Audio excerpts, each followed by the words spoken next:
Olá, seja bem-vindo ao Educa Floripa.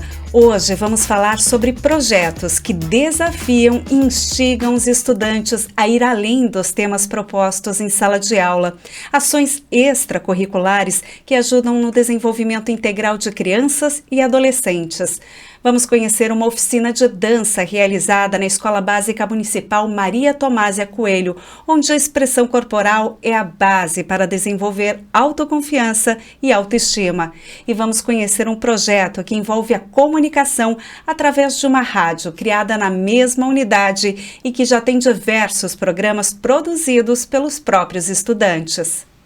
E a gente começa o Educa Floripa com a Bruna Caroline Debona, que é professora lá na EBM Maria Tomásia Coelho.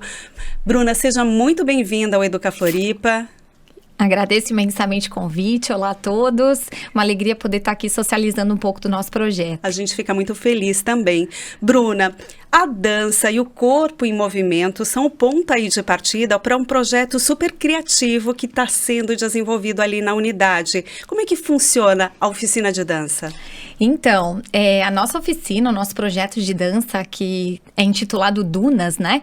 Pela própria relação que estabelece com o meio ambiental, natural, no qual se localiza o Santinho, o bairro onde é sede da nossa escola. Ele acontece de terça às sextas-feiras, atuando com crianças de 1º a 9º ano e como uma ação extracurricular. Então, as crianças estudam num período e no período oposto, né, elas permanecem na escola para as atividades relacionadas ao projeto de dança. No contraturno, então. No contraturno, isso mesmo. Você falou aí sobre o nome Dunas, né? O Santinho, ele está realmente numa região privilegiada de Florianópolis. Belíssima região, né? E o nome vem justamente por essa relação que a gente busca estabelecer do projeto de dança com os demais projetos que acontecem na escola. Então, existe um projeto também na escola chamado Escola Parque, que é justamente para a gente pensar a preservação e a conservação do Parque Municipal Lagoa do Jacaré, onde estão localizadas as Dunas do Santinho. E aí, nessa relação toda, potencializando todos os projetos que acontecem lá, a gente colocou o nome do projeto de dança de Dunas, fazendo relação com esse meio natural e também pensando que as dunas, elas trazem essa relação da fluidez, do movimento, da dinâmica. E isso foi muito bem aceito pelas crianças também, que se reconhecem, né, pelo nome dado ao projeto. Esse é o primeiro ano de projeto Dunas, de dança? Isso, foi um projeto aprovado ano passado, né? A gente entrou com um projeto escrito, identificando os objetivos, as propostas que a gente tinha na relação com as crianças. E ele iniciou de forma mais organizada, diríamos assim, com as crianças no mês de maio. Então, a partir de maio que a gente estabeleceu os grupos, as idades e começou a desenvolver o trabalho com elas. Bruna, eu imagino que o objetivo principal da oficina não esteja ligado em formar artistas. Não que isso não possa vir a acontecer aí como uma inspiração, um start, né?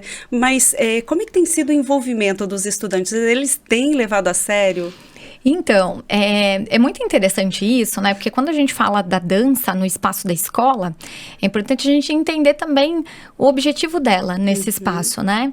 E aí, quando a gente fala dessa dança como uma forma de arte, nós consideramos, enquanto escola, que isso tem muita importância para as nossas crianças, principalmente também porque no bairro Santinho, por ser um bairro mais afastado do centro da cidade, o acesso a práticas como essa de forma gratuita não são tão simples assim, né? E olhando para esse cenário, para as características do lugar, né? Para a vontade que nós tínhamos também de valorizar a dança como uma prática artística e de criar o espaço para que elas pudessem vivenciar isso, é muito interessante como elas têm se engajado. Nós temos nesse momento, obviamente, e isso vem relacionado também a um pouco da história da dança, aos preconceitos que muitas vezes estão atrelados a essa prática também, né? Mas nós temos uma participação muito efetiva das meninas, das adolescentes e crianças, então, de forma sistemática, uma participação muito efetiva, um envolvimento muito efetivo.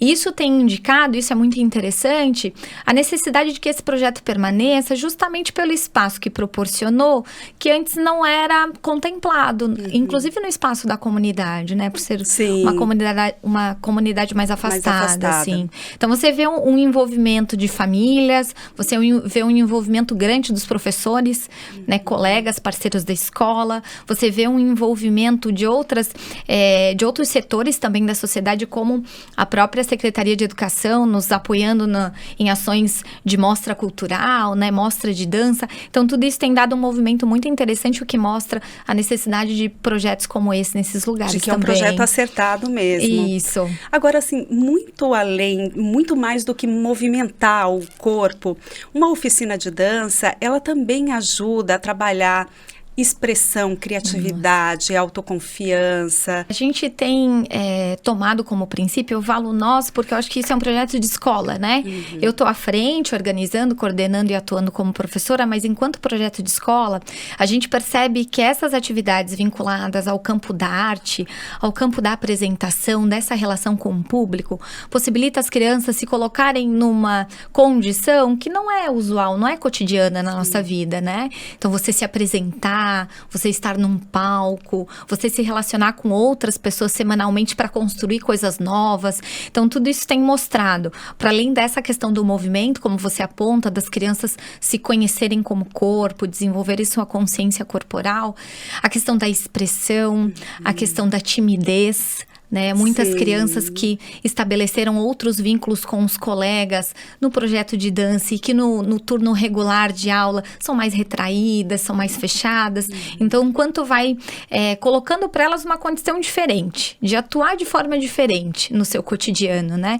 E eu acho que a dança traz isso de forma muito bonita, inclusive. Ela reverbera mesmo na vida desses estudantes. Sim, cotidianamente, assim. E ao mesmo tempo a expectativa de estar em lugares que antes não era possível estar, né? Sim, você falou que de apresentações, vocês estão se apresentando. A gente, como começou em abril, e nós, né, quando a gente fala de dança, a gente parte de um processo de criação coreográfica, né? Então, para a gente poder se apresentar, a gente precisa construir. Sim. E a construção com as crianças, ela leva mais tempo, né? O processo de criar memória em relação ao seu corpo, de você criar referências. Tempo é outro, né? O tempo é diferente, assim. Então, nós estamos fechando um ciclo de coreografias e as nossas apresentações, elas tendem a ser mais frequentes nesse mês de novembro.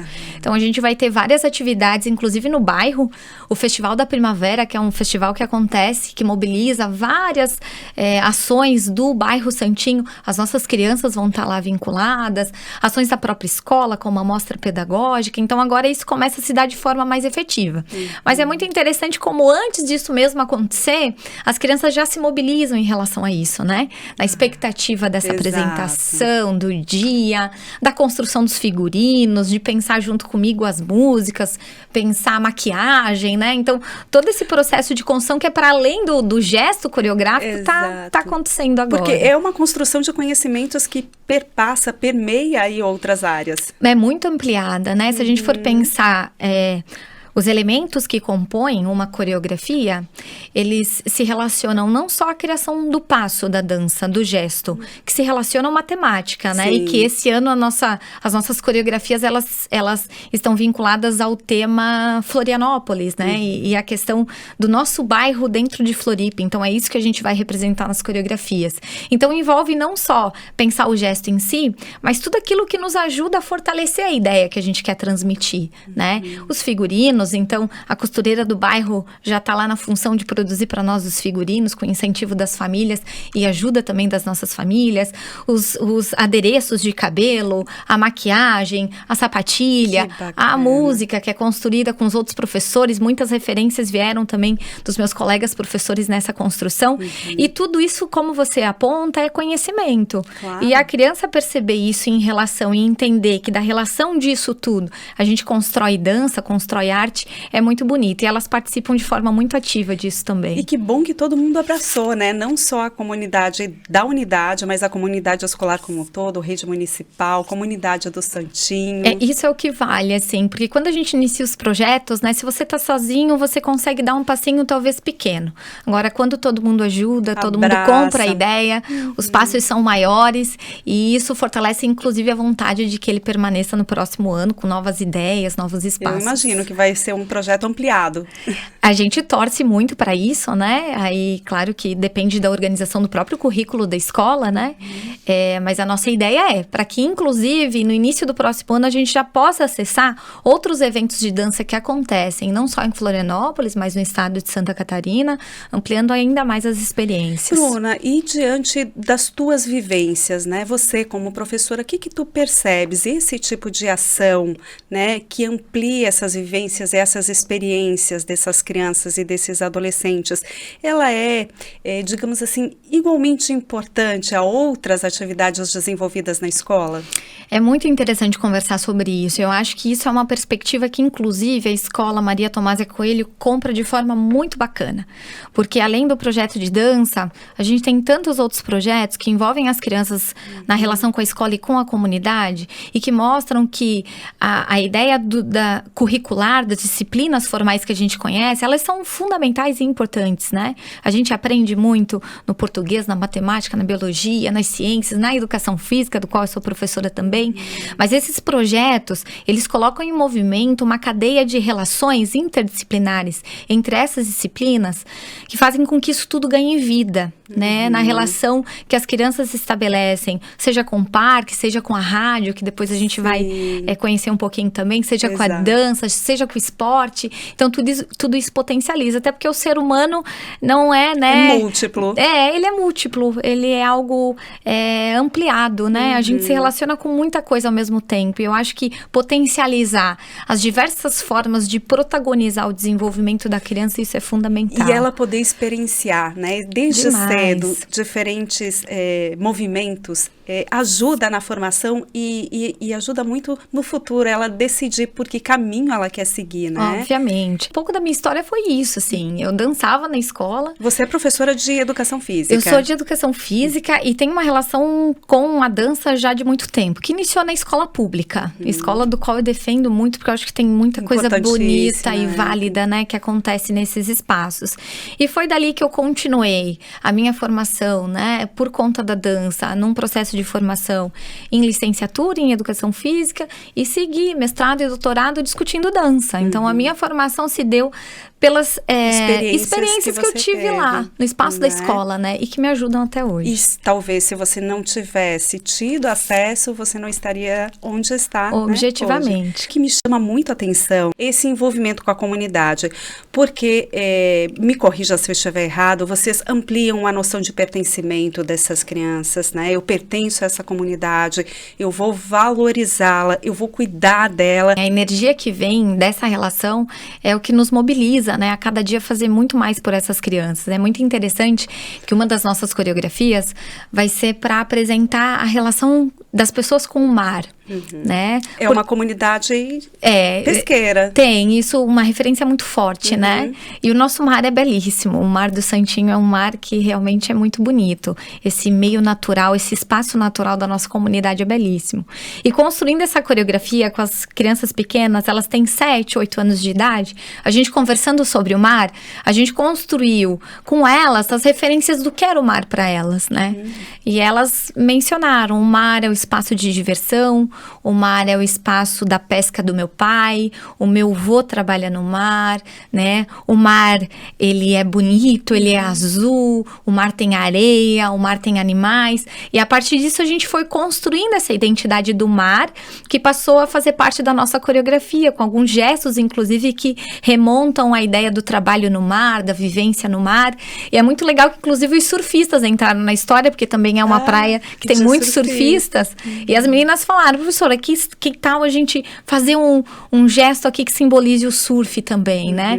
Então, é bacana como, a partir da dança, a gente possibilita também a criança compreender mais sobre si mesma, para além da ideia do corpo, mas por isso, em relação ao espaço, ao tempo histórico em que ela vive, né? O espaço que ela ocupa. E isso tudo tem sido muito interessante, muito importante para nós. As crianças e os adolescentes têm participado, então, ativamente também da construção da coreografia. Também, tudo é feito no diálogo. Obviamente que tem uma função minha como professora de poder orientar e mediar, né, essa construção, mas eu escuto muito as crianças e sempre que a gente se coloca a ouvir, a gente aprende muito mais do que ensina, né? Porque outras outras referências vão se construindo e que eu não tinha, talvez, pensado sobre aquilo. Que E aí, assim, trazem. e assim vai se criando. Construção coletiva de todas as formas do conhecimento. Bruna, super obrigada. Adorei conhecer um pouco mais do projeto. Eu que agradeço. Queria só pedir licença para a gente também convidar as pessoas que estão acompanhando, assistindo e torcendo pelo projeto. Claro. Dia 28 de novembro, nós teremos lá a primeira mostra de dança da MTC, Maria Tomásia Coelho, da nossa escola. E fica aberta para a comunidade? Gratuita, vai acontecer no período da noite. A gente está convidando, né, a cidade como um todo para estar lá prestigiando conosco. A gente vai ter outras escolas da rede convidadas e vai acontecer num dos espaços do Costão do Santinho a partir das 19 horas. Então, quem tiver interesse de estar lá com a gente, bacana. Vamos socializar nossas ações e construções por lá. Fica o convite, então, dia 28 de novembro. 28 de novembro. Tá certo. Bruna, super obrigada pela participação. Eu que agradeço imensamente. Obrigada. Agora a gente faz uma pausa para o quadro Jornada Ser Professor. A equipe do Educa Floripa conversou com a Eli Lúcia, professora da Escola Básica Municipal Dilma Lúcia de Freitas. Os filhos da Eli Lúcia estudaram na escola, então ela conhece bem a importância dos pais participarem da vida escolar e sabe o valor da educação.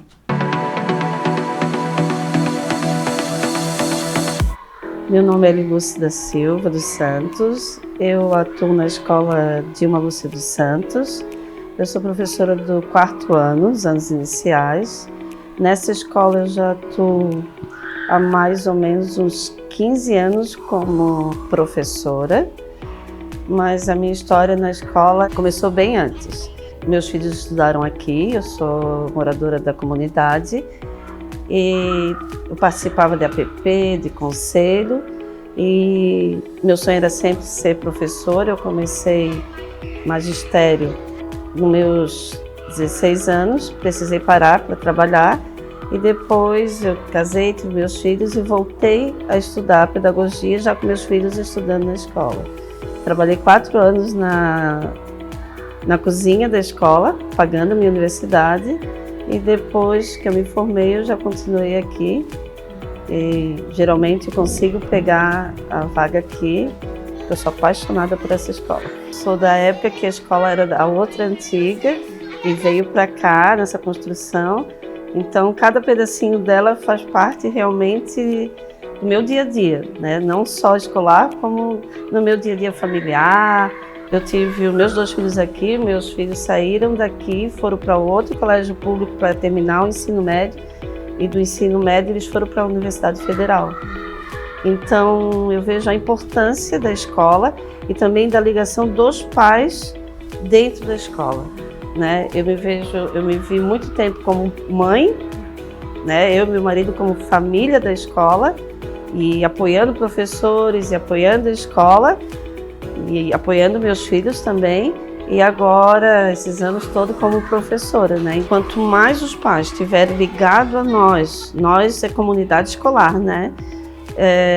A importância do crescimento dos seus filhos, porque a gente, estando junto com os professores, com a direção, nós, crianças, pais, com certeza é um futuro certo para eles, um futuro promissor para as crianças. Ele tanto tem que estar perto, como eu acho que é a segurança dele, né?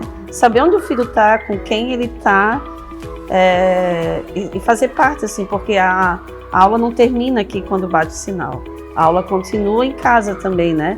Fazendo atividade, participando de tudo que a escola convida e que a escola proporciona para os seus filhos. É isso aí, a participação dos pais no contexto educacional dos filhos é fundamental. E a gente segue o Educa Floripa falando sobre ações extracurriculares que ajudam no desenvolvimento integral de crianças e adolescentes. E é sobre isso que eu converso agora com o professor Cícero Souza e com o estudante Valentim Alves. Sejam muito bem-vindos ao Educa Floripa. Obrigado, Cintia. Valeu. Como é que é isso? Me conta essa história. Vocês têm uma rádio dentro da escola? A gente participa de um projeto escolar, por ser uma escola da prefeitura, e cada turma tem segunda, terça E quarta. Tem o seu programa, eu faço de terça-feira, que seria os podcasts entrevistando. Vocês têm, então, programas em diferentes dias da semana, diferentes programas.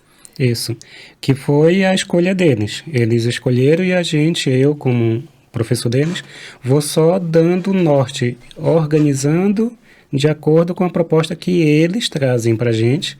Então, eles escolhem o tema, eles escolhem que tipo de programa vão fazer, que tipo de programa vão fazer. Tem um de futebol, narração de jogos com mulheres. Que bacana. Tem 2 mulheres negras, a gente fez uma bancada só de mulheres. Tem os meninos que vão lá no campo fazer entrevista com os jogadores.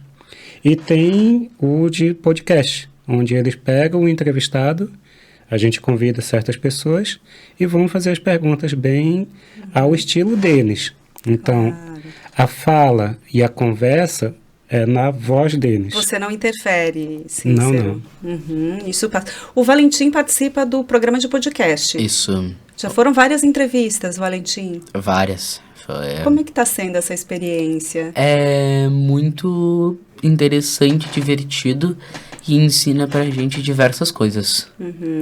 Vocês abordam diferentes temas aí, não seguem uma temática única. Não, o tema é de acordo com o entrevistado. Que bacana. São turmas de que ano, professor? Pois é, na escrita eu coloquei de 5º ao 9º ano. E todos misturados. Aí a gente pensa, poxa, como é que tu vai misturar um 9º ano com um 5º ano? A gente consegue e se organiza muito bem. Um vai dando dica, nem sempre o mais velho ensina. As crianças... trabalho construído em conjunto, colaborativo. Sim. Não, dá a tua opinião, não, bora escutar eles. E na escuta é que eles aprendem muito. Que nem tem as habilidades que eles conseguem. Que ele falou, a oratória, de como se comportar, de como ver, como é que a pessoa está se comportando com a tua pergunta, se ela fica confortável ou não, se essa pergunta foi adequada para o tema do podcast. Então, a gente tem todo tipo de Desenvolvem várias habilidades aí, né? Sim. Não só a comunicação, mas também a percepção do outro, né? O trabalho em equipe. A oratória, principalmente. Então, quando tu vai lá para a rádio aprender a falar, a se comportar, isso reflete na sala de aula. Porque quando tu vai pedir um professor de sala de aula, vai pedir para ele apresentar o trabalho, já está ali, não vou dizer formado, mas ele já sabe falar, já sabe iniciar. Também, quando a gente pega no podcast, que a gente pega o tema, ele vai ter que estudar o tema. E não é o estudante que vai apresentar para o professor. Ele vai ter que aprender para ele mesmo, porque ele vai falar. Vai precisar interagir com o convidado, né? Aí, então, a gente tem exemplos ali de meninas que na sala de aula, lá atrás, não fala nada. Quietinhas. Mas aí, quando coloca na frente do microfone e para falar, para apresentar, desenvolvem. Agora, recentemente, a gente teve a reunião pedagógica, que quando eu fui falar, olha como é que tá, não acreditaram. Aí eu coloquei o vídeo da menina narrando, que na sala de aula que eu fui professor também, não falava nada. Então, onde é que eu vou chegar com aquela pessoa e qual habilidade que ela tem guardada? E como que eu vou desenvolver isso? Pegando disso, ela vai refletir onde? Em todas as disciplinas. Claro. Não só matemática, português. Como que isso vai influenciar no português? Desenvolvimento pessoal também, né, professor Cícero? Trabalho de desenvolvimento pessoal, não é só aprendizagem, né? Eu acho que é possível evoluir muito, né, usando esse tipo de comunicação. A gente está falando de rádio, quando a gente fala de rádio, inevitavelmente a gente fala de música. Vocês falaram que tem programação de esporte, podcast, vocês têm músicas também? No intervalo, aí a gente coloca no intervalo das crianças, do ensino fundamental 1. A gente abre, eu deixo aberto o estúdio lá da rádio, eles entram, qual é a tua música? A gente pega, pesquisa. Ou de acordo com o perfil daquele que pediu a música, eles mesmos entram lá e pesquisam. Aí lá vem a educação do computador, a educação informática. De informática. que eles têm ali já na sala de aula, tem a robótica e a própria educação da sala informatizada ajuda isso. A rádio é recente. Recente, eu escrevi esse ano, então a gente levou um tempinho para estruturar ela, que foi os próprios objetos da escola, a caixa de som, fios. Então, digamos que eu fui catando, pegando. Professor, o senhor mesmo que montou a rádio, é isso? Isso. A gente foi pegando o que a gente já tinha na escola e montando. Aproveitando o material. Dando uma repaginada do que a gente tinha e aí a principal pergunta, cadê os equipamentos? Como que a gente vai montar a rádio? Não, a gente já tem. E esse que é o intuito. Até a acústica que a gente usa na sala de aula, a gente entra lá na questão ambiental. São as caixas de ovos da cozinha. A gente pega a cozinha, separa essa caixa de ovos, a gente pinta com o ensino fundamental 1 no intervalo, e depois cola na parede. E Olha a gente está reaproveitando materiais mesmo, né? Já trabalha aí, como a gente está falando que os temas se interligam, trabalha aí também a sustentabilidade, né? Sim, que é aqueles 5 R's, né? Como é que fica a programação? Então, para cada dia há um programa, esses programas eles passam durante o intervalo, ou como é que os outros estudantes ouvem a rádio? A gente tem o sintonia de rádio normal, que vai até rádio comunitária, vai 1,5 km a 2. Aí não interfere nas rádios comerciais. Aí a gente tem o site da rádio também, foi crescendo, né? De acordo com as exigências dos nossos clientes, dos nossos alunos. Aí a gente fez recentemente o canal do YouTube, que é essas gravações vão para o canal do YouTube. Qual o canal, professor? Que é a Rádio MTC. E do Instagram também, Rádio MTC. Aí a gente divulga no Instagram, dá aquela chamadinha e vai pro YouTube. Valentim, me conta, quais são os planejamentos para a próxima entrevista? Tu já tens alguma coisa em mente? A gente quer entrevistar a gente é do Santinho. Tem uma batalha de rima lá na Lomba, a Batalha da Lomba, e tem uma rapper que tá pra ser entrevistada na Real amanhã. Que bacana. Aí vai ser no horário das 10h40 a entrevista. E agora tá sob o trabalho de nós estudantes que vão entrevistar ela. Ver o canal, ver como que ela rima. Fazer uma pesquisa aí do seu convidado. Pra ver como é que vai ser a interação e a entrevista no momento. Eu ouço mais ou menos muito rap. Então eu tenho perguntas formadas. Até eu queria ir para essa Batalha da Lomba, viu já um pouco na internet, então eu tenho perguntas já formadas para ela. Tudo de cabeça. E aí você faz sozinho ou tu tem uma equipe ali contigo para esse podcast? A gente faz rodízio, são alguns alunos que fazem o programa do podcast e a gente faz rodízio. Um dia vai eu e o Cícero somos 2 alunos. Um dia vai eu e o Cícero, aí outro dia vai tu e uma colega tua, um dia vai eu e tu, um dia vai tu e o Cícero. Quantos podcasts vocês já gravaram? Peraí. Vários. Mais de 10. Mais de 10. Mais de 10. Tá ótimo, então é um projeto que está crescendo mesmo. Graças a Deus. Você sente, Valentim, você como estudante, né, nesse trajeto aí da escola, você sente que realmente está te ajudando a desenvolver habilidades importantes, como a comunicação? Com certeza. A rádio é uma das coisas que mais me ajuda, que eu sinto que mais preparam para a vida dentro do ambiente escolar. E não existem muitas referências de educomunicação, de rádio educativa, né, dentro de escolas? Não, por isso a gente até agradece, a gente vai pesquisando por onde. A gente conseguiu a formação com Carlos Limas, que é uma referência nacional e mundial pela Unesco, já ganhou vários prêmios. Ele deu essa formação para nós, de como fazer a educação através da educomunicação e a gente ser um educomunicador, que no Brasil tem poucas referências sobre. Até para escrever o projeto em si foi um pouquinho difícil, porque porque a gente tem que pegar uma referência de onde Claro. começar, de como fazer. Aí é isso ali que a gente sempre é arriscado, né? Quando a gente está com projetos novos de referencial. Sim, Que de é- ser precursor, né? Nem Sim. sempre é fácil, né? Ser precursor, né, Não. Cícero? A gente sabe. Mas que bacana que tá dando tudo certo, que a rádio está crescendo. Infelizmente, o nosso tempo acabou. Eu agradeço, professor Cícero, a participação. Valentim, muito obrigada.